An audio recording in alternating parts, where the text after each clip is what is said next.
আজকে ওনার সব কিছুতে ওনার খুব পছন্দ এবং ওনার এ পর্যন্ত যত নাটক দেখছেন মানে শালীনতার মাঝে যে একটা সৌন্দর্য ওটা আপনাকে আপু একটা প্রশ্ন করি, সেটা হচ্ছে এখনকার মেয়েরা তো একটু ছবিতে একটা চান্স পেলে নায়িকা দাবি করে অনেক কিছু, কিন্তু মুক্তি আপা কিন্তু আসলে অনেক ছবি করেছে জনপ্রিয়, কিন্তু তাকেও কিন্তু এখন দেখলাম নর্মালভাবে চলে, কিন্তু এখনকার মেয়ে আসলে কি পার্ট প্রথম ছিল। মুক্তি আপার আত্মঅহংকার নেই, তার জন্য অন্তরের ভিতর থেকে ওনার জন্য ভালোবাসা নেই। আর আমি আসলে সত্যি কথা, আমি অনেক মানুষকে দেখছি কিন্তু কাউকে দেখে এভাবে জড়াই ধরি নেই। আর অনেক ভালো লাগছে, মুক্তি আপা মানে একটা বেস্ট। মুক্তি আপার মাকে তো চিনেন আসলে, একটু তার জন্য কিছু বলবেন আর সে ম্যামের জন্য আসলে অসংখ্য ধন্যবাদ, মানে ওনার জন্য শুধু দোয়া করবো।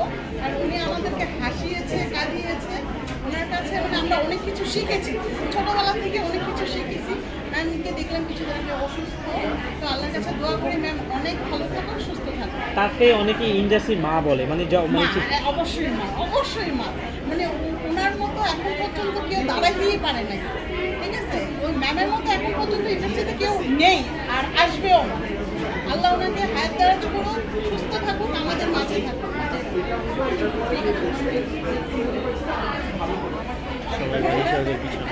বাই।